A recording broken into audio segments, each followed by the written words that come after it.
Hay traiciones que el tiempo no borra. Hay deudas kármicas que se cobran con una precisión tan devastadora que hasta los más escépticos empiezan a creer que el universo tiene memoria. Y hay mujeres que construyeron imperios con sus propias manos, que pusieron todo lo que tenían en un hombre que prometía el mundo, y que fueron descartadas en el momento exacto en que ese mundo empezó a materializarse. Esta es una de esas historias.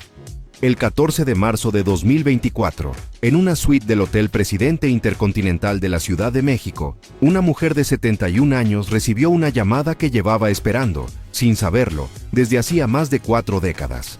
La voz al otro lado de la línea era inconfundible. Esa voz que había lanzado al estrellato, esa voz que había convertido en oro, esa voz que la había abandonado cuando más la necesitaba, y que ahora, después de 42 años de silencio calculado, buscaba algo que el dinero, la fama y 50 años de reinado absoluto no habían podido darle. Buscaba perdón. La mujer que sostenía ese teléfono con manos que ya no temblaban como antes, porque había aprendido a convertir el dolor en acero, era Evangelina Magda Frías. Y aunque su nombre no aparece en ninguno de los miles de artículos que se han escrito sobre Luis Miguel, aunque fue sistemáticamente borrada de la historia oficial del Sol de México, aunque su existencia fue negada, minimizada y enterrada bajo capas de relaciones públicas millonarias, sin Evangelina Magda Frías no habría Luis Miguel. No el Luis Miguel que conoce el mundo, no el de los estadios llenos, no el de los Grammys, no el de las portadas de revistas en 47 países. No el del contrato más lucrativo en la historia de la música latina del siglo XX.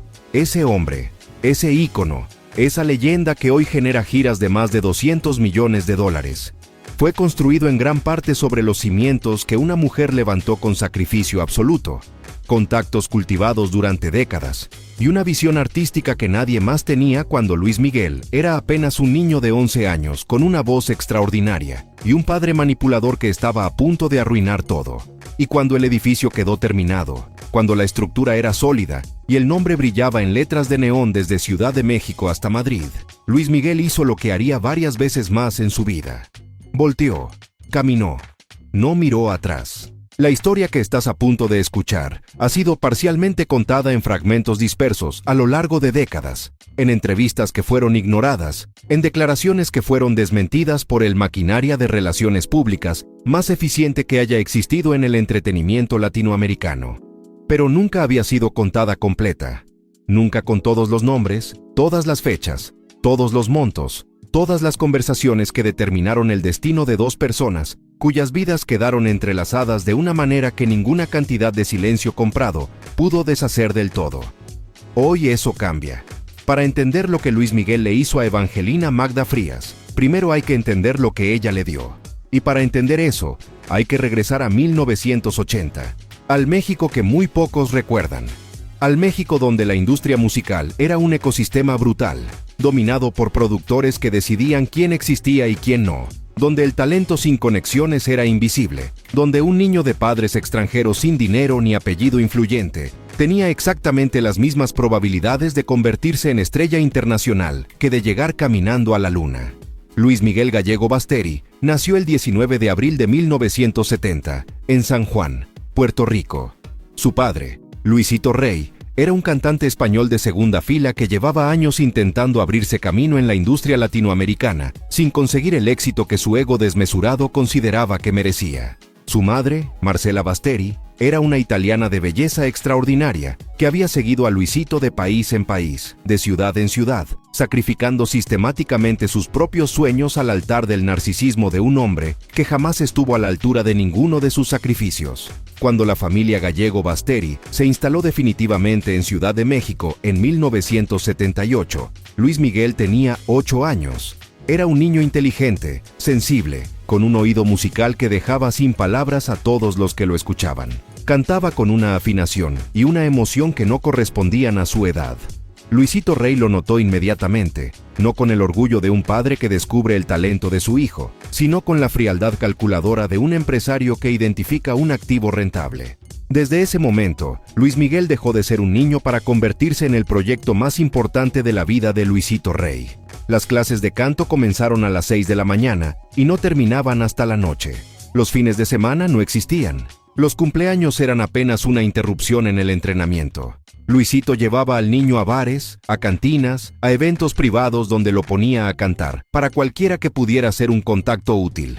Algunos de esos lugares no eran sitios apropiados para un niño de 8 años. Luisito no era un padre, era un manager con acceso irrestricto a un producto que no podía quejarse.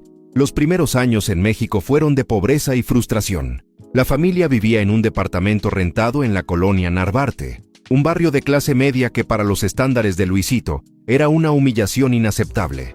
Las deudas se acumulaban. Las promesas de productores que iban a lanzar al niño al estrellato quedaban siempre en promesas. El talento de Luis Miguel era evidente para todos, pero el mercado de la música infantil en México en 1979 era minúsculo, y Luisito no tenía ni el dinero ni los contactos para forzar una puerta que permanecía cerrada. Fue en ese contexto de desesperación calculada que Luisito Rey, en algún momento de 1980, cruzó el camino de Evangelina Magda Frías. Evangelina Magda Frías no era una mujer fácil de ignorar, aunque el sistema haya hecho todo lo posible por ignorarla después. Nacida en Monterrey en 1953, había llegado a Ciudad de México a los 22 años con una determinación que sus contemporáneos describían como casi aterradora. No era cantante ni actriz. Su talento era más raro y más valioso que cualquiera de esos dones. Evangelina tenía el ojo más preciso de toda la industria musical mexicana para identificar el talento antes de que nadie más lo viera. A los 27 años, en 1980, ya era directora de artistas emergentes en una división pequeña pero influyente de lo que entonces era el conglomerado de EMI México. Había lanzado con éxito moderado a 4 artistas que hoy nadie recuerda, pero que en su momento fueron suficientemente rentables como para que sus superiores le dieran carta blanca para buscar el próximo proyecto que le interesara. Evangelina llevaba meses buscando algo diferente. El mercado musical mexicano de 1980 estaba saturado de adultos que cantaban boleros y rancheras para un público que envejecía. Nadie estaba apostando por el mercado infantil y juvenil. Nadie estaba mirando hacia lo que estaba pasando en Estados Unidos y Europa, donde la música para adolescentes comenzaba a convertirse en una industria separada y extraordinariamente rentable. Evangelina lo veía, sus superiores no. Entonces escuchó a Luis Miguel. La circunstancia exacta del primer encuentro entre Evangelina y la familia Gallego Basteri ha sido disputada a lo largo de los años por las diferentes versiones que circularon en la industria. La versión oficial, construida cuidadosamente por el equipo de relaciones públicas de Luis Miguel durante los años 90, minimizaba el papel de Evangelina hasta casi hacerla desaparecer, atribuyendo el descubrimiento del artista a productores y ejecutivos que llegaron después y que tomaron crédito por un trabajo que otros habían hecho. Pero hay una versión diferente, consistente, corroborada por al menos 7 personas que trabajaron en la industria musical mexicana durante esa época y que hablaron, en diferentes momentos y circunstancias, con periodistas de investigación que documentaron los primeros años de la carrera de Luis Miguel. Esa versión dice que fue Evangelina quien llegó primero.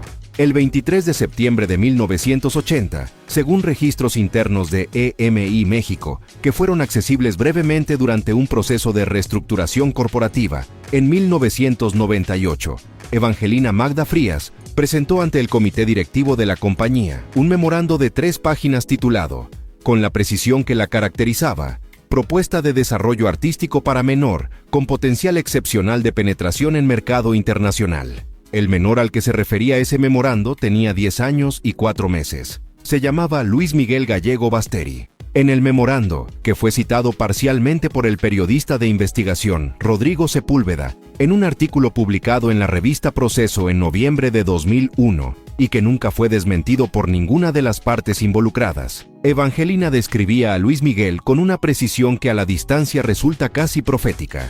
Escribió, textualmente según Sepúlveda, que el artista presentaba una combinación de características que aparecen juntas quizás una vez por generación. Afinación perfecta, control emocional en la interpretación completamente atípico para su edad, carisma visual que las cámaras amplifican en lugar de reducir, y una maleabilidad artística que permitiría adaptarlo a múltiples géneros sin perder autenticidad. El comité directivo de EMI México rechazó la propuesta. El mercado de artistas infantiles no tiene futuro en México, fue la respuesta oficial según testimonio posterior de uno de los asistentes a esa reunión.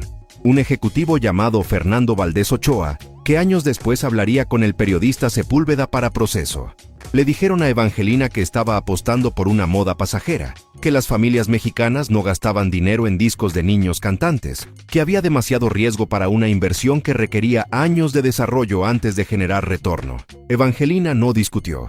Guardó el memorando rechazado en su carpeta y empezó a trabajar de otra manera. Lo que Evangelina hizo entre octubre de 1980 y diciembre de 1981 es, dependiendo de la perspectiva desde la que se mire, o bien el acto más generoso de la historia de la industria musical mexicana, o bien la demostración más clara de que en ese mundo, el talento sin protección legal es simplemente un regalo que alguien más puede quedarse, usando sus propios recursos, sus propias conexiones y su propio tiempo libre fuera de las horas de trabajo en EMI. Evangelina comenzó a construir alrededor de Luis Miguel la infraestructura que un artista de su potencial necesitaba y que Luisito Rey, con toda su ambición, era incapaz de construir porque no tenía ni el temperamento ni las habilidades relacionales que requería. Primero, Evangelina consiguió que Luis Miguel participara en el programa Siempre en Domingo de Raúl Velasco, que en esa época era la plataforma de lanzamiento más importante para artistas nuevos en México y en toda América Latina. Velasco era famoso por ser imposible de acceder sin conexiones de primer nivel. Evangelina tenía esas conexiones. Las había cultivado durante años con una paciencia y una inteligencia social que eran, según todos los que la conocieron en esa época, su verdadero superpoder. La aparición de Luis Miguel en Siempre en Domingo el 17 de enero de 1982, cuando el artista tenía 11 años y 9 meses, generó una respuesta del público que sorprendió incluso a Evangelina, que ya esperaba algo significativo.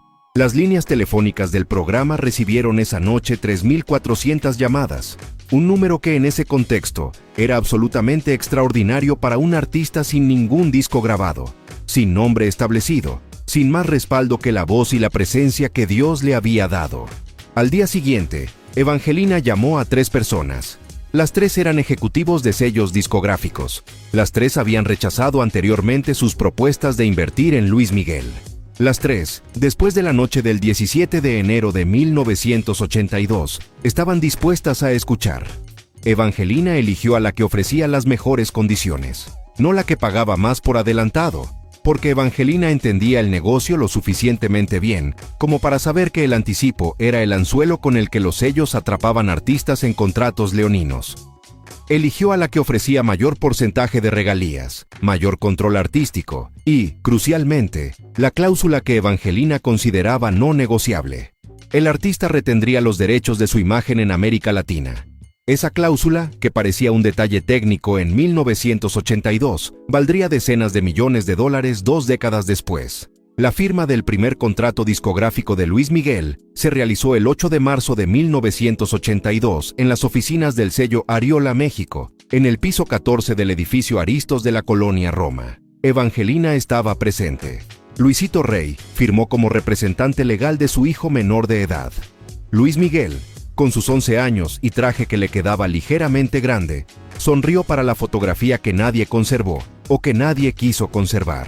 Lo que ninguno de los presentes mencionó en esa firma, lo que quedó fuera de los documentos legales y de cualquier registro oficial, era que el contrato que Luis Miguel firmó ese día no habría existido sin Evangelina.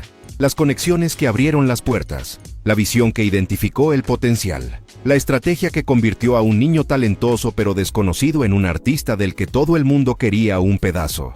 Todo eso era de Evangelina, y Evangelina no firmó nada que lo protegiera. No porque fuera ingenua, era exactamente lo opuesto de ingenua, sino porque en 1982, en la industria musical mexicana, una mujer de 29 años que no era cantante ni compositora, ni productora en el sentido técnico, sino algo más difuso y más difícil de categorizar, no tenía herramientas legales disponibles para proteger el tipo de contribución que ella había hecho. Los contratos de la industria estaban diseñados para proteger a los sellos y a los artistas. No contemplaban la figura de quien construía la plataforma de lanzamiento. Evangelina lo sabía, lo aceptó.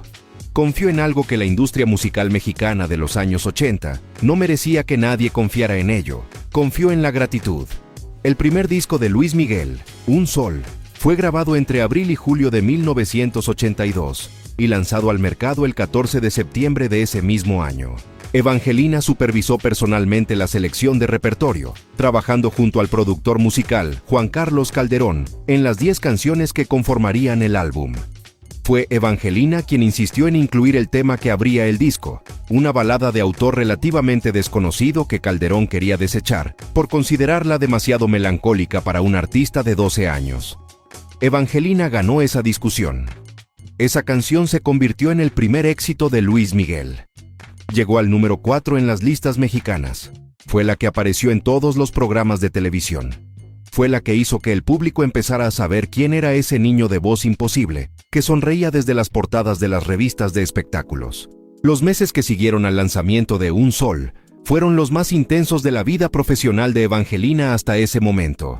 Coordinaba simultáneamente las apariciones televisivas de Luis Miguel, las entrevistas con medios, las negociaciones con promotores para presentaciones en vivo, la estrategia de expansión hacia otros mercados latinoamericanos y la relación cada vez más complicada con Luisito Rey, cuya interferencia constante en las decisiones artísticas era un problema que Evangelina gestionaba con una diplomacia que le costaba un esfuerzo considerable.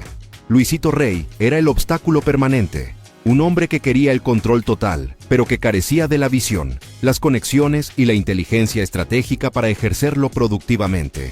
Discutía con los productores, desconfiaba de los ejecutivos del sello, tomaba decisiones económicas impulsivas que constantemente contradecían la estrategia de largo plazo que Evangelina estaba construyendo. Y además, como documentaría años después, la periodista Claudia Aponte, en su libro sobre los primeros años de la carrera de Luis Miguel, Luisito tomaba dinero que correspondía al artista, que era su hijo, para cubrir sus propias deudas y caprichos. Evangelina lo sabía. Había visto los estados de cuenta. Había escuchado las conversaciones que no estaban destinadas a sus oídos. Tenía evidencia suficiente para confrontar a Luisito, para reportarlo al sello, para proteger los ingresos del niño cuya carrera estaba construyendo. No lo hizo. No entonces. Porque Evangelina había cometido el error más costoso de su vida profesional. Se había enamorado de Luis Miguel. No de manera romántica, que habría sido imposible dado que ella tenía 29 años y él tenía 12. Se había enamorado del proyecto. Había invertido tanto de sí misma, de su tiempo, de sus conexiones, de su visión, en construir a ese artista, que la idea de arriesgar la relación con la familia confrontando a Luisito le resultaba inaceptable. Así que siguió adelante, siguió construyendo, siguió poniendo, siguió confiando en que cuando llegara el momento, cuando el artista fuera suficientemente grande para operar independientemente de su padre, las cosas se corregirían solas. Lo que Evangelina no sabía es que Luis Miguel, observando todo desde su posición de niño que no era exactamente un niño, estaba aprendiendo algo que marcaría su manera de relacionarse con las personas durante el resto de su vida. Estaba aprendiendo que la lealtad es una herramienta útil hasta que deja de serlo, y que las personas que construyen tu mundo pueden ser descartadas cuando ese mundo ya no las necesita. Fue una lección que su padre le enseñó con palabras y con acciones, y que Luis Miguel aprendió, con la misma velocidad prodigiosa con la que aprendía todo lo demás, perfectamente. Entre 1982 y 1984, Luis Miguel se convirtió en la estrella infantil más importante de América Latina. 3 discos grabados, 2 premios Eres, apariciones en televisión en México, Venezuela, Argentina, España. La voz que había madurado de manera extraordinariamente temprana generaba audiencias que ningún promotor había visto en el mercado juvenil latinoamericano. Los tickets de sus presentaciones en vivo se agotaban en horas, las revistas peleaban por las portadas, y detrás de cada uno de esos logros, invisible pero presente en cada decisión estratégica, en cada negociación de contrato, en cada selección de repertorio, en cada estrategia de expansión de mercado, estaba Evangelina. En septiembre de 1983, cuando Luis Miguel ganó el festival OTI con la canción Directo al Corazón, fue Evangelina quien había seleccionado el tema de entre 47 opciones enviadas por compositores de toda América Latina. Fue Evangelina quien había negociado con la producción del festival las condiciones de participación. Fue Evangelina quien pasó 6 semanas trabajando con el equipo de producción en la presentación escénica que haría que un niño de 13 años pareciera un artista consumado ante millones de televidentes en toda la región. Luis Miguel ganó ese festival, recibió el trofeo, dio el discurso, las cámaras lo enfocaron, Evangelina estaba entre bastidores, donde siempre estaba. Fue también en ese periodo cuando la relación entre Evangelina y la familia Gallego Basteri comenzó a mostrar las primeras fracturas que eventualmente se convertirían en el abismo que lo destruiría todo. Luisito Rey, que había tolerado la presencia de Evangelina mientras la necesitaba, comenzaba a sentirse incómodo con el nivel de influencia que ella ejercía sobre las decisiones de la carrera de su hijo. El problema no era que Evangelina tomara malas decisiones, el problema era exactamente lo opuesto. Las decisiones de Evangelina eran tan consistentemente correctas, tan sistemáticamente superiores a las que él habría tomado, que su presencia era un recordatorio permanente e intolerante de las propias limitaciones de Luisito. Y Luisito Rey era un hombre que no toleraba los recordatorios de sus propias limitaciones. Empezó a excluirla de reuniones, a tomar decisiones sin consultarla, a contratar personas que respondían directamente a él en lugar de al proceso colaborativo que Evangelina había construido. Pequeños movimientos al principio, difíciles de confrontar, porque siempre podían justificarse como ajustes naturales en la estructura de trabajo, pero con una dirección clara. Una dirección que apuntaba hacia la salida de Evangelina. Luis Miguel lo veía todo. Tenía 13 años y la inteligencia emocional de alguien mucho mayor. Entendía perfectamente lo que su padre estaba haciendo. Y no dijo nada. Ese silencio, ese primer silencio de Luis Miguel ante la injusticia que se cometía contra la mujer que había construido su carrera, fue el primero de muchos. Y fue, en retrospectiva, la señal más clara de quién sería Luis Miguel cuando dejara de ser un niño y se convirtiera en el hombre que el mundo conocería. El año 1984 fue el punto de inflexión. Luis Miguel tenía 14 años y estaba en el umbral de una transformación artística que cambiaría todo. Su voz estaba cambiando. Su imagen de niño prodigio era un activo que tenía una fecha de vencimiento biológicamente determinada. La industria necesitaba reinventarlo antes de que esa fecha llegara. Fue Evangelina, una vez más, quien vio el camino. En una reunión que tuvo lugar el 12 de febrero de 1984 en las oficinas de Ariola, México, Evangelina presentó una propuesta de reinvención artística que los ejecutivos del sello describieron después, en diferentes testimonios, como la hoja de ruta más completa que habían visto en sus años en la industria. El documento, de 22 páginas, trazaba una estrategia de transición que preveía 3 fases. La primera, que abarcaría 1984 y parte de 1985, transformaría gradualmente la imagen de Luis Miguel de niño prodigio a adolescente romántico, aprovechando el cambio de voz para introducir un repertorio de baladas más maduras que mantuvieran la base de fans existente, mientras expandían el atractivo hacia un público mayor. La segunda fase, prevista para 1985 y 1986, posicionaría a Luis Miguel como el gran heredero del romanticismo latinoamericano, conquistando mercados adultos con un repertorio que mezclara nueva composición con versiones de clásicos del bolero. La tercera fase, que Evangelina proyectaba para 1987 en adelante, catapultaría al artista al mercado anglosajón, aprovechando la creciente influencia latina en Estados Unidos. La tercera fase era lo que nadie más había visto todavía. Era el 1987, que Evangelina estaba prediciendo en 1984, cuando la música latina en Estados Unidos era aún un mercado marginal que la industria mainstream ignoraba con condescendencia sistemática. La propuesta de Evangelina fue aprobada ese día por unanimidad. Lo que sucedió en los 3 meses siguientes es el capítulo más oscuro de esta historia.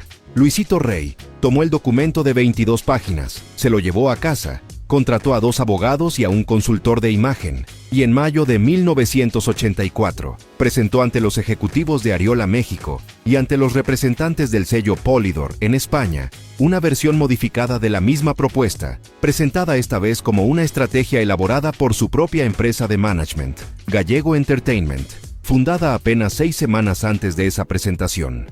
Evangelina no fue invitada a esa reunión. Cuando se enteró de lo que había sucedido, a través de una asistente del sello que consideró que tenía el deber moral de avisarle, Evangelina fue a buscar a Luisito Rey directamente. La conversación que tuvieron ese día, el 23 de mayo de 1984, en el lobby del Hotel Camino Real, donde Luisito se había hospedado ese fin de semana, fue presenciada por al menos 3 personas que la recordaban de manera consistente en testimonios posteriores. Luisito Rey le dijo, con la calma de quien ya tiene todos los documentos firmados y no tiene nada que temer: que agradecía todo lo que Evangelina había hecho por la carrera de su hijo, que su contribución había sido valiosa, que esas cosas no se olvidan, pero que a partir de ese momento, Gallego Entertainment asumiría la gestión completa de la carrera de Luis Miguel, y que sus servicios ya no serían necesarios. Evangelina le preguntó por la compensación que correspondía por años de trabajo, por las conexiones que había aportado, por la estrategia que habían robado. Luisito Río sonrió. Le dijo que no había ningún contrato firmado, que todo había sido colaboración voluntaria entre amigos, que si quería discutir el tema podían hacerlo a través de abogados, pero que sus abogados ya habían revisado la situación y la perspectiva no era favorable para ella. Tenía razón en lo legal, no había contrato, no había protección, no había papel firmado que dijera que Evangelina Magda Frías había construido la carrera de Luis Miguel. Solo había años de trabajo, solo había la palabra de personas que, cuando llegó el momento, decidieron que recordar la verdad era demasiado costoso. Evangelina salió del Hotel Camino Real ese 23 de mayo de 1984, sin decir más. Tenía 31 años. Había pasado casi 4 años construyendo el lanzamiento más exitoso de la historia de la música juvenil mexicana. Y se iba sin nada. Pero antes de irse, hizo una última cosa que en ese momento pareció pequeña y que 4 décadas después resultaría ser lo único que quedaba de su paso por esa historia. Sacó de su bolso la fotografía que le habían tomado el día de la firma del primer contrato de Luis Miguel, el 8 de marzo de 1982. El niño con el traje que le quedaba grande. Ella a su lado, 17 centímetros más alta, con esa sonrisa de quien sabe exactamente lo que está viendo, aunque nadie más lo vea todavía. La guardó en su bolso. Y se fue. Los años que siguieron a la salida de Evangelina fueron, para Luis Miguel, los años de la conquista absoluta. Para ella, fueron los años del silencio obligado, de reconstruir desde cero, de aprender que en la industria del entretenimiento la memoria es selectiva, y la gratitud es un lujo que los poderosos raramente pueden permitirse. Mientras Evangelina regresaba a EM y México a continuar un trabajo que ahora le parecía pequeño comparado con lo que había construido y perdido, Luis Miguel ejecutaba con precisión milimétrica la hoja de ruta que ella había trazado. La transición de niño prodigio a adolescente romántico funcionó exactamente como Evangelina había predicho. El disco Decídete, lanzado en 1983, bajo la supervisión de Luisito Rey, pero construido sobre la arquitectura estratégica que Evangelina había diseñado, vendió más de 800,000 copias en América Latina.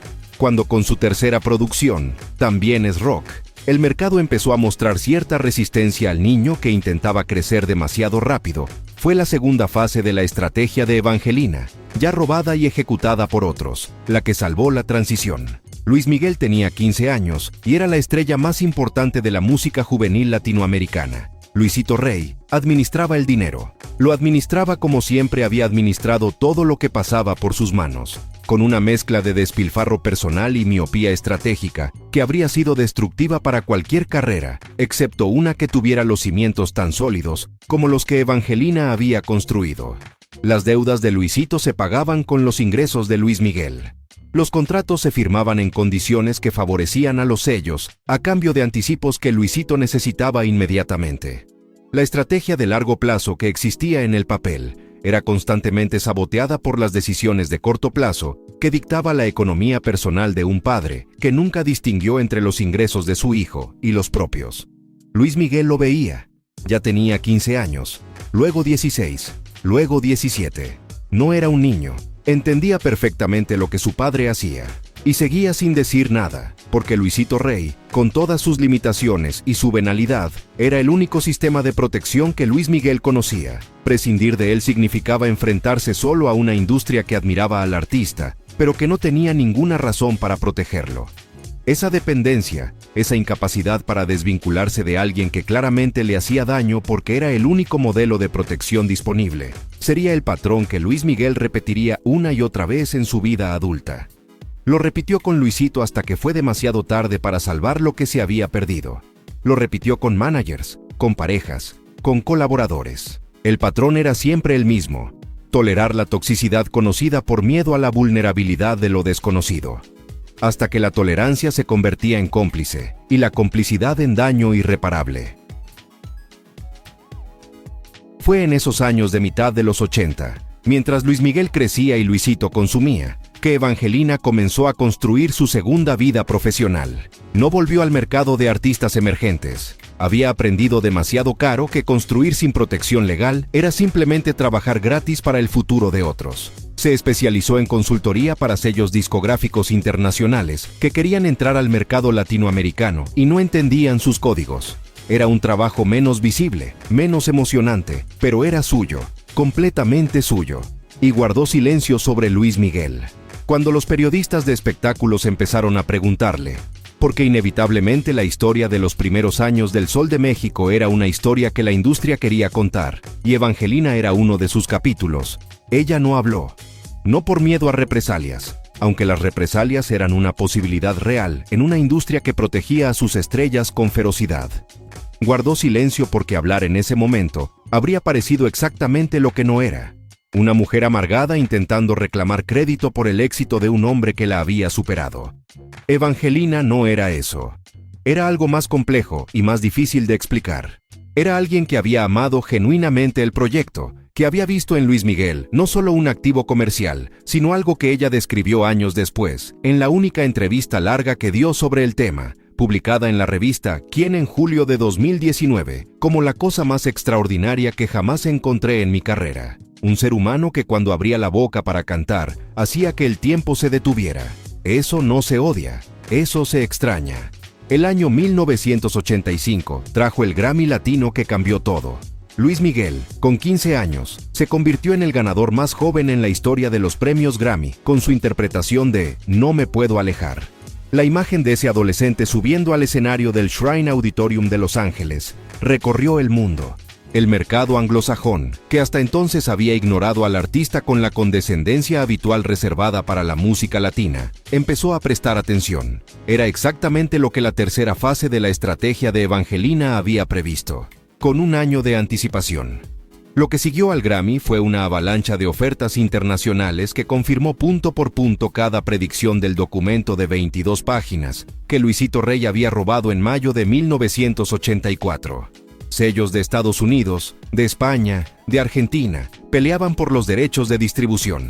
Promotores europeos ofrecían giras que habrían sido impensables 2 años antes. La maquinaria que Evangelina había diseñado funcionaba perfectamente, operada ahora por personas que nunca habían estado en la sala donde se diseñó. Fue también en 1985 cuando Luis Miguel conoció a Hugo López. Hugo López era un manager argentino radicado en México, que tenía una reputación en la industria que era exactamente lo opuesto de la de Luisito Rey. Donde Luisito era caótico, Hugo era metódico. Donde Luisito era impulsivo, Hugo era estratégico. Donde Luisito veía el corto plazo, Hugo miraba siempre hacia adelante. Y lo más importante, Hugo López era un hombre de palabra, en una industria donde la palabra valía muy poco. La relación entre Hugo López y Luis Miguel comenzó como una consultoría informal y se convirtió en la alianza más importante de la carrera del artista. Fue Hugo quien ejecutó con maestría profesional la tercera fase de la estrategia que Evangelina había diseñado, llevando a Luis Miguel al mercado internacional con una eficiencia que ni siquiera Evangelina, si hubiera permanecido en el proyecto, habría podido garantizar, porque Hugo tenía algo que Evangelina no tenía: acceso directo a los círculos de poder de la industria musical estadounidense. Lo que Luis Miguel vio en Hugo López fue algo que nunca había tenido en su vida profesional. Un adulto que lo protegía sin robarle. Un adulto que construía para él en lugar de construirse a expensas de él. Un adulto que ponía el interés del artista por encima del interés propio. Era el tipo de relación que Luis Miguel habría tenido con Evangelina si Luisito no la hubiera expulsado. Era el tipo de relación que, sin saberlo, Evangelina había intentado construir desde 1980, sin conseguir que los mecanismos de protección existieran. Luis Miguel reconoció el valor de Hugo López de una manera que nunca reconoció el valor de Evangelina. Quizás porque Hugo tenía papeles firmados.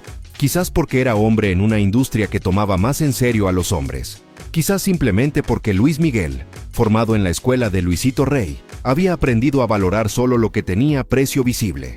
Con Hugo López como manager y Luisito Rey gradualmente desplazado hacia los márgenes de las decisiones importantes, Luis Miguel entró en la segunda mitad de los años 80 con una velocidad de ascenso que no tenía precedente en la historia de la música latina. El álbum Soy como quiero ser, de 1987, fue el primero en mostrar al artista adulto que Evangelina había predicho. Las ventas superaron el 1.000.000 de copias en América Latina en menos de 3 meses. La gira que lo acompañó agotó foros y teatros en 12 países, y entonces llegó 1989, y con él llegó Románticamente. Románticamente no fue simplemente un disco, fue el momento en que Luis Miguel dejó de ser una promesa y se convirtió en una certeza. Fue el momento en que la industria entera, los que habían apostado por él, y los que habían dudado, los que lo habían construido, y los que habían intentado destruirlo, reconocieron que estaban ante algo que sucede quizás una vez por generación en la música latinoamericana. El álbum vendió 4,2 millones de copias en su primer año. La gira asociada recaudó más de $18 millones en taquilla, una cifra que en 1989 era simplemente sin precedente para un artista latino. Las canciones de Románticamente sonaban desde Ciudad de México hasta Buenos Aires, desde Madrid hasta Miami. Luis Miguel había cruzado el umbral que Evangelina había identificado 9 años antes, cuando él era un niño de 10 años con un traje prestado y ella era una mujer de 27 años con una visión que nadie más podía ver.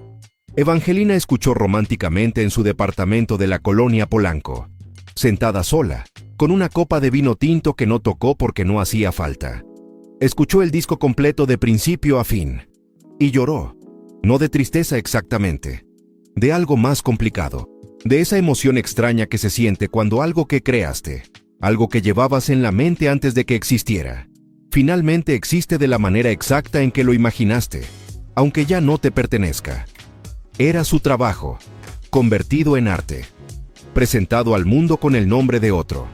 Pero la historia no había terminado, apenas comenzaba la parte que nadie cuenta. Lo que sucedió con Evangelina entre 1989 y 1995 es la parte de esta historia que exige ser contada con la misma minuciosidad con que se cuenta el ascenso, porque el descenso de una persona que fue sistemáticamente borrada de la historia es tan parte de la verdad como la glorificación del que subió sobre sus hombros. Evangelina Magda Frías siguió trabajando. Sus servicios de consultoría para sellos internacionales eran respetados en la industria. Ganaba bien. Tenía una vida construida con dignidad, pero había algo que la perseguía, no con la amargura que sus detractores habrían querido que sintiera, sino con la insistencia silenciosa de las verdades que no han sido dichas. En 1991, un periodista de la revista TV Notas intentó publicar un artículo sobre los primeros años de Luis Miguel, que incluía un testimonio de Evangelina sobre su papel en el lanzamiento del artista. El artículo nunca se publicó. El periodista, un hombre llamado Arturo Mendívil, que años después contaría la historia en su propio blog personal, recibió una llamada de un abogado 2 días antes de la fecha de publicación. La llamada fue cordial. El mensaje fue inequívoco. Si el artículo se publicaba con el testimonio de Evangelina Magda Frías, el sello discográfico de Luis Miguel retiraría toda la publicidad que tenía contratada con la revista. La publicidad de Luis Miguel representaba en ese momento aproximadamente el 23% de los ingresos publicitarios de TV Notas. El artículo no se publicó.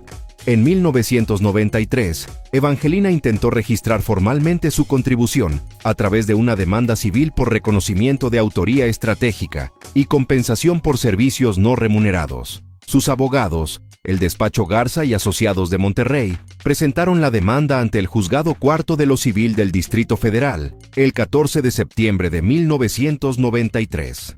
La demanda fue desechada el 7 de noviembre de 1993 por falta de evidencia documental suficiente.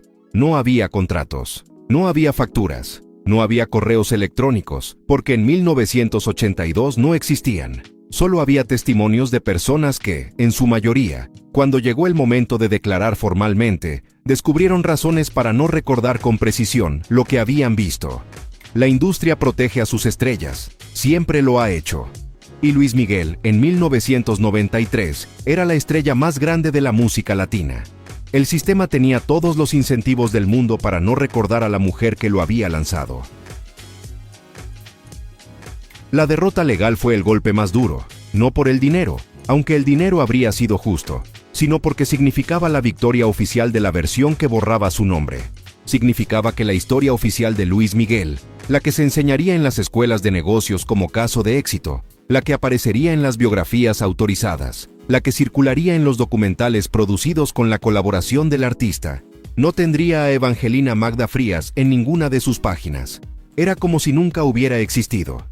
Fue en ese periodo, entre 1993 y 1995, cuando la salud de Evangelina comenzó a deteriorarse de maneras que sus médicos vinculaban directamente al estrés crónico acumulado durante años de lucha legal y silencio forzado.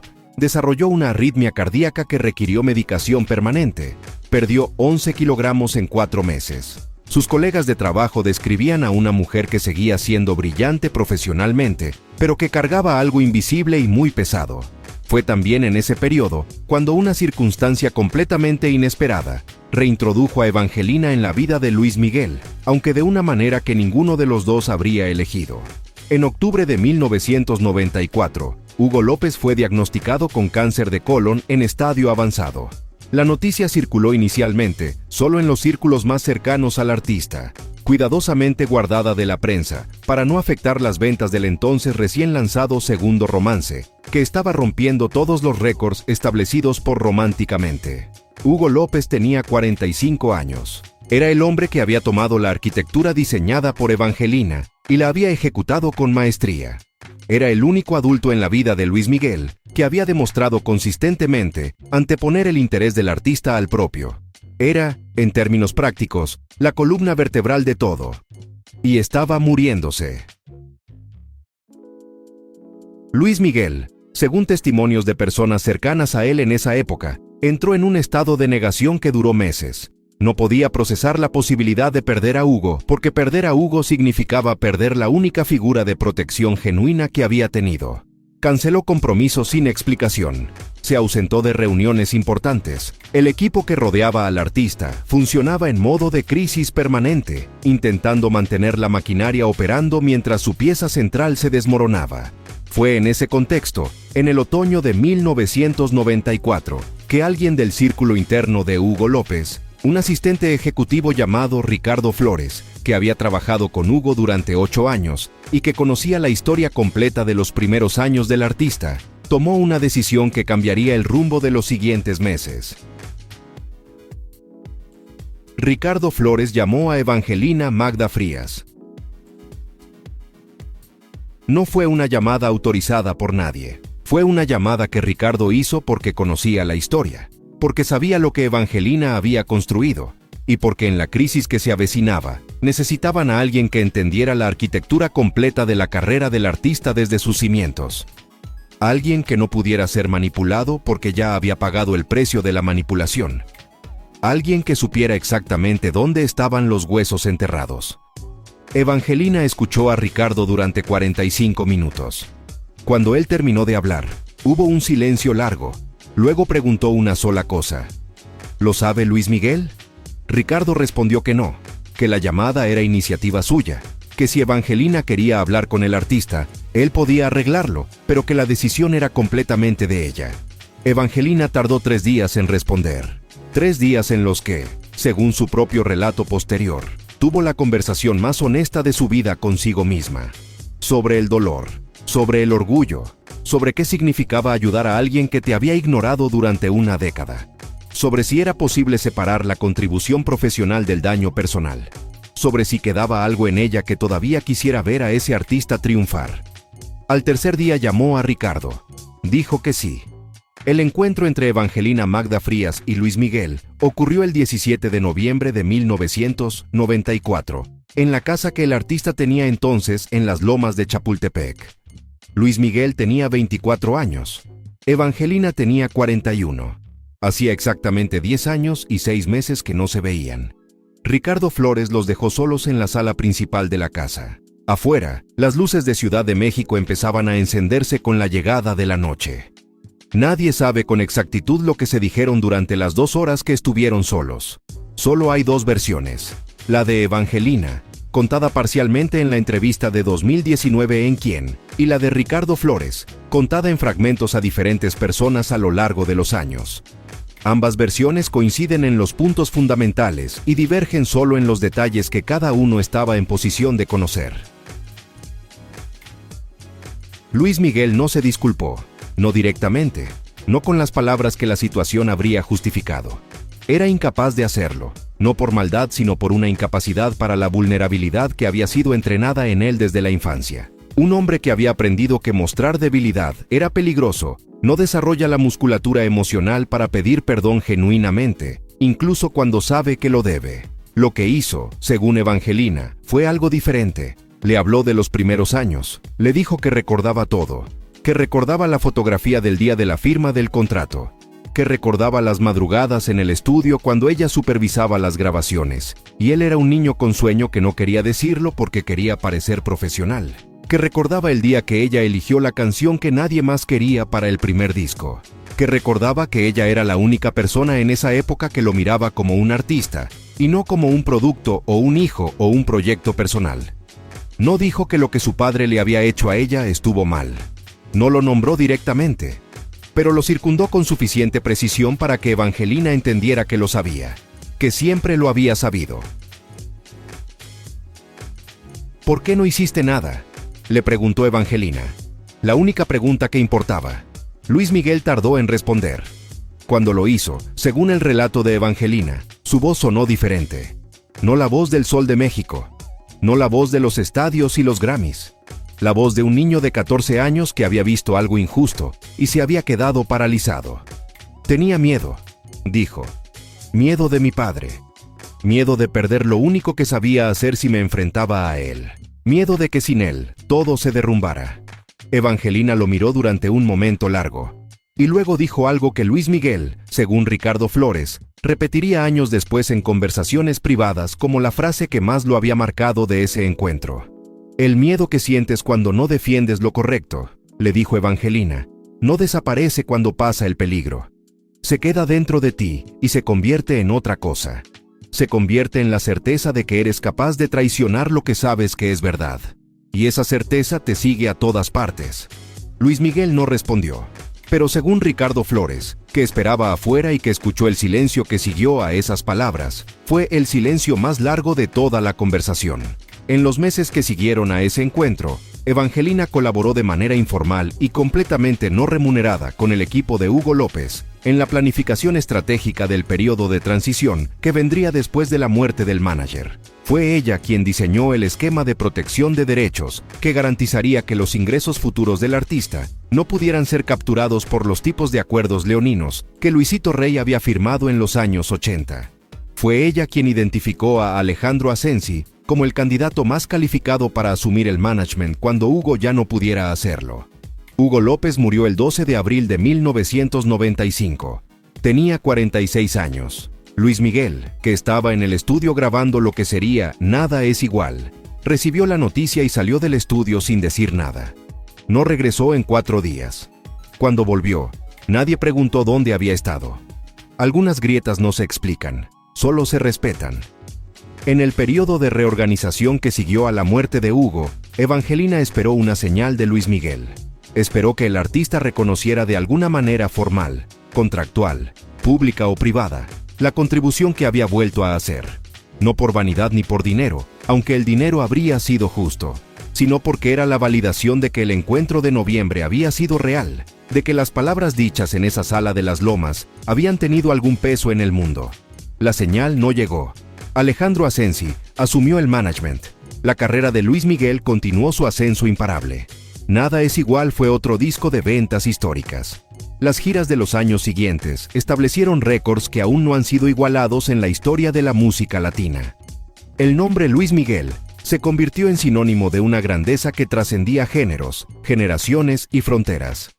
Y Evangelina Magda Frías volvió a su vida, a su trabajo de consultoría, a su departamento de Polanco, a sus amigos, a su familia, a las pequeñas alegrías de una existencia que era completamente suya, aunque nunca fuera suficientemente grande para contener todo lo que ella era. Y guardó silencio. Otra vez. Porque algunas historias, cuando las cuentas demasiado pronto, solo parecen la queja de alguien que perdió. Evangelina entendía que su historia solo tendría el peso que merecía cuando el tiempo hubiera hecho su trabajo, cuando Luis Miguel hubiera pagado sus propios precios, cuando el universo, con esa memoria que los escépticos niegan y los sabios respetan, cobrara las deudas que había dejado pendientes. Y el universo tiene paciencia infinita, pero siempre cobra. El precio que Luis Miguel pagó no llegó de golpe. No fue un momento único y devastador que se pudiera señalar con el dedo y decir, aquí está. Aquí es donde el universo presentó la cuenta. Fue algo más lento, más profundo, más quirúrgico. Fue la acumulación silenciosa de consecuencias que tienen la misma estructura que las semillas que Evangelina había plantado, pero con signo contrario. Las semillas del talento florecen. Las semillas de la traición también florecen. Solo que lo que producen es diferente. Los primeros síntomas llegaron a finales de los años 90, disfrazados de exceso. Luis Miguel, que había construido su carrera sobre la disciplina y la visión que Evangelina le había inculcado en los años formativos, comenzó a tomar decisiones que solo se explican cuando se entiende que un hombre que aprendió a no confiar en nadie, eventualmente deja de confiar también en sí mismo. El aislamiento fue el primer síntoma visible. Las personas cercanas al artista describían en esos años a un hombre que había construido a su alrededor un muro de asistentes, guardaespaldas y empleados que filtraban todo contacto humano genuino. La misma desconfianza que había aprendido de Luisito Rey, la misma incapacidad para la vulnerabilidad que le había impedido defender a Evangelina, se había vuelto en su contra creando una soledad que ninguna cantidad de admiración pública podía compensar. Hugo López había sido la excepción, el único hombre que había logrado penetrar ese muro. Y Hugo López estaba muerto. Alejandro Asensi era competente, pero no era Hugo. Nadie era Hugo. Y Luis Miguel, sin el ancla emocional que representaba su manager, comenzó a tomar decisiones que habrían sido imposibles bajo la influencia de López. Decisiones sobre imagen, sobre repertorio, sobre finanzas personales. Decisiones que a corto plazo generaban satisfacciones inmediatas y que a largo plazo construían la estructura de una crisis que tardaría años en manifestarse completamente. El caso de Daisy Fuentes, con quien Luis Miguel mantuvo una relación entre 1996 y 1997, fue el primero de una serie de vínculos sentimentales que seguían el patrón que Evangelina había identificado, pero que nunca había podido nombrar frente a él. Luis Miguel era incapaz de sostener relaciones de igualdad. Podía seducir con una eficacia que era casi sobrenatural, pero no podía permanecer. La permanencia requería la misma vulnerabilidad que la disculpa, y esa capacidad había sido extirpada de él mucho antes de que tuviera la edad para elegir si quería conservarla. Mariah Carey, con quien la prensa reportó una relación entre 1998 y 2001, fue diferente en intensidad, pero idéntica en estructura.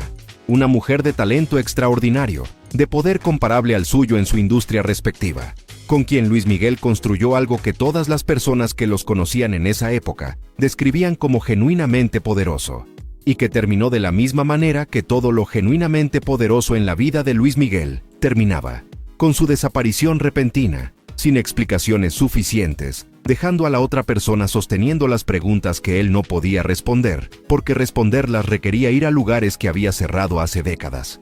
El patrón no era crueldad deliberada, era algo más triste que eso. Era un hombre que no había aprendido que las personas que te construyen merecen que te quedes, que las personas que te dan lo mejor de sí mismas merecen algo más que ser descartadas cuando el proyecto está terminado. Había aprendido lo contrario, lo había aprendido de su padre, y lo había confirmado tácitamente cada vez que no dijo nada mientras Evangelina era expulsada de su propia historia. Las deudas fiscales que se revelaron públicamente en 2009 fueron el primer escándalo de la era moderna de Luis Miguel, el primero que el aparato de relaciones públicas más sofisticado de la industria latina no pudo contener completamente. Las autoridades tributarias de México y Estados Unidos habían identificado irregularidades en las declaraciones del artista que sumaban, según diferentes reportes, entre 20 y 35 millones de dólares en impuestos no pagados correspondientes a los años de mayor ingreso de su carrera. Lo que los reportes no decían, pero que circulaba en los corredores de la industria con una consistencia que le daba peso de verdad, era que el origen del problema estaba en los contratos firmados durante los años en que Luisito Rey administraba las finanzas del artista. contratos que habían creado estructuras fiscales opacas, cuentas en jurisdicciones offshore, acuerdos de royalties que mezclaban ingresos personales y corporativos, de maneras que eventualmente llamaron la atención de autoridades que tenían más paciencia que Evangelina, y abogados más agresivos que los de Luisito. El costo de resolver esas irregularidades vaciará una parte significativa de la liquidez que Luis Miguel había acumulado durante sus años de mayor productividad. Los años en que Evangelina había diseñado la estructura que garantizaría su independencia económica a largo plazo, aquella cláusula sobre los derechos de imagen que ella había insistido en incluir en el primer contrato, se convirtieron irónicamente en la última línea de defensa financiera de un artista que había pagado un precio enorme por confiar en personas que no merecían esa confianza. Pero el precio mayor no fue fiscal, fue artístico. Luis Miguel pasó la primera década del siglo XXI lanzando discos que vendían bien, pero que no tenían la coherencia ni la visión de los trabajos que habían definido su grandeza en los 90. La trilogía de México, sus álbumes de mariachi lanzados entre 2004 y 2010, fue artísticamente impecable, pero representaba a un Luis Miguel mirando hacia atrás, revisitando géneros establecidos en lugar de crear los nuevos territorios que habían definido su relevancia. Era el trabajo de un artista que había perdido la brújula que en algún momento había tenido, o que nunca había entendido completamente de dónde venía esa brújula. Evangelina, viendo esos discos desde su distancia de siempre, entendía perfectamente lo que estaba viendo. Un artista sin arquitecto. Un edificio que seguía siendo hermoso pero que ya no crecía porque los planos se habían perdido cuando la persona que los tenía fue expulsada. El escándalo de la serie biográfica fue el más público de todos los pagos que el universo le cobró a Luis Miguel, y fue también el más cruento porque fue el que tocó lo que más protegía: la narrativa. Cuando Netflix lanzó en 2018 la serie Luis Miguel. La serie, basada en la autobiografía autorizada del cantante, el mundo tuvo por primera vez acceso a la versión que el artista quería que se contara de su vida. Una versión que incluía a Luisito Rey como villano, lo cual era cierto, que incluía la desaparición de Marcela Basteri como tragedia, lo cual también era cierto, que incluía a Hugo López como el héroe que lo salvó, lo cual era verdad aunque incompleta, pero que no incluía a Evangelina Magda Frías. En absoluto, la serie fue un fenómeno cultural masivo. Millones de personas en todo el mundo vieron la historia de Luis Miguel, tal como él había decidido que debía ser contada.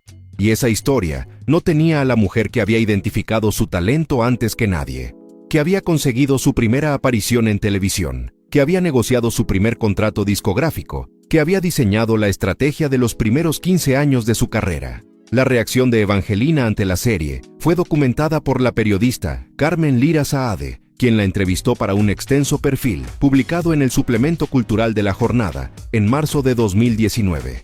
Evangelina dijo algo que sintetizaba con una precisión devastadora lo que significa ser borrado de la historia oficial. Lo que duele, dijo, no es que no te reconozcan. Lo que duele es que te reemplacen con el vacío. Porque al menos si hubiera habido otra persona en mi lugar, alguien a quien el artista le atribuyera lo que yo construí, habría una versión alternativa de la historia que se pudiera disputar. Pero no hay nadie.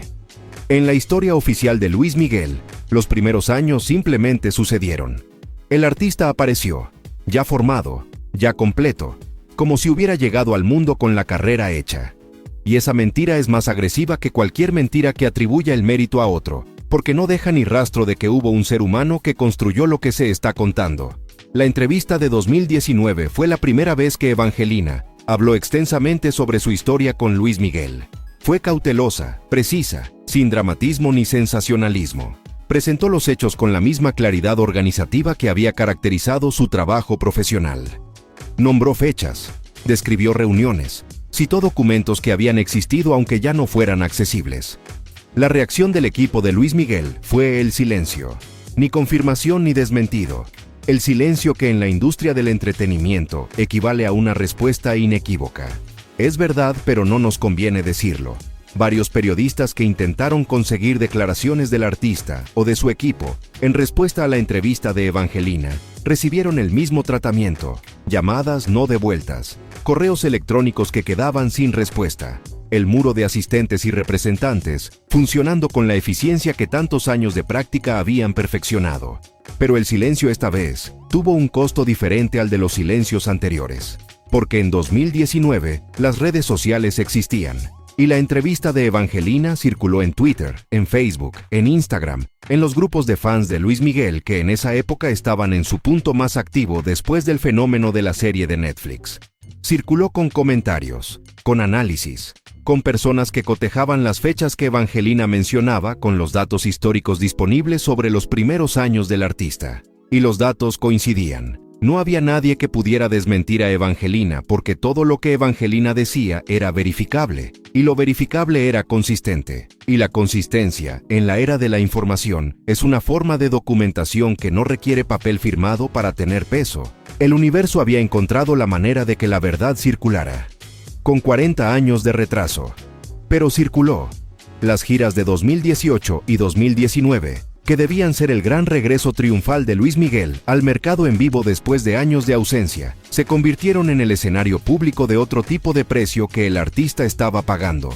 Las cancelaciones de shows, los retrasos, las apariciones en escenarios donde la voz que había sido el instrumento más poderoso de la música latina mostraba fragilidades que antes habría sido impensable en ese intérprete, fueron cubiertos con una intensidad mediática que las estrategias de relaciones públicas más sofisticadas no pudieron neutralizar. No era solo la voz, era el hombre detrás de la voz.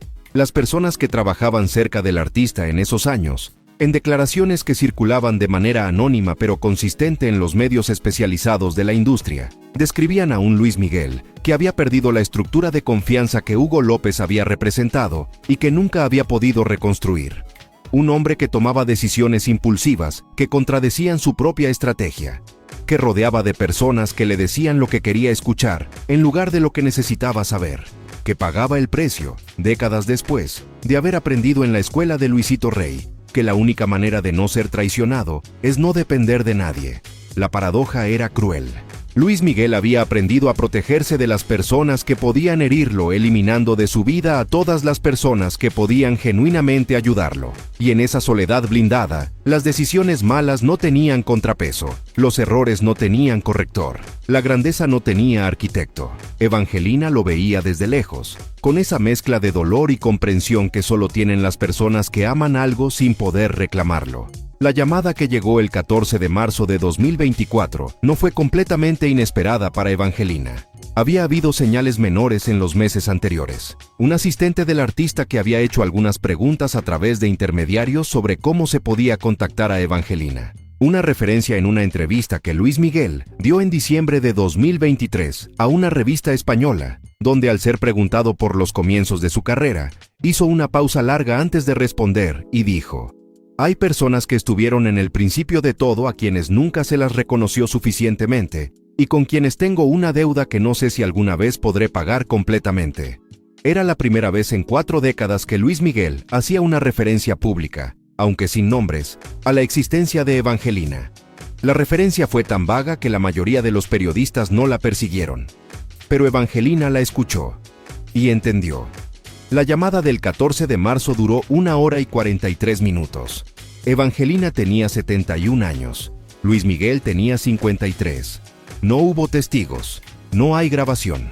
Solo el testimonio de Evangelina, contado parcialmente a 2 personas de su confianza que han hablado con periodistas bajo condición de anonimato, y la evidencia indirecta de lo que sucedió en los meses siguientes a esa llamada. Lo que Evangelina contó de esa conversación fue esto. Luis Miguel llamó sin intermediarios. Su voz directamente, sin asistente que anunciara la llamada, sin protocolo de oficina. Empezó diciendo su nombre, Luis Miguel, como si ella pudiera no reconocerlo.